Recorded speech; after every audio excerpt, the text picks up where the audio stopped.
ဒီနေ့မျိုးဆက်ကျဲသူဥပမာကိုလေ့လာကြည့်ကြရအောင်နော်လမ်းမှာကြားလို့ညက်တွေကစားတဲ့မျိုးစစ်ဆိုတာနှလုံးမှာကြားတဲ့တရားစကားကိုစာတန်လာပြီးနှုတ်ယူခြင်းတည်ကြားပေမဲ့လက်မခံမြင်ကြည့်သူဖြစ်တယ်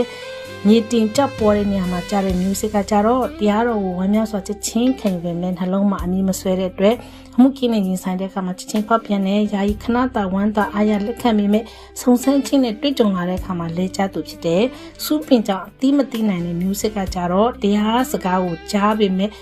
လောကီအမှုဆိုရင်ချင်းစီစဉ်အုပ်ဆိုင်လက်စားချင်းနဲ့တခြားတက်မဲ့စိတ်ငမ်းမှုလို့အတိမတိနိုင်လောဘဆိုရင်ပူပင်တော့ကပိတ်ဆို့သူဖြစ်တယ်။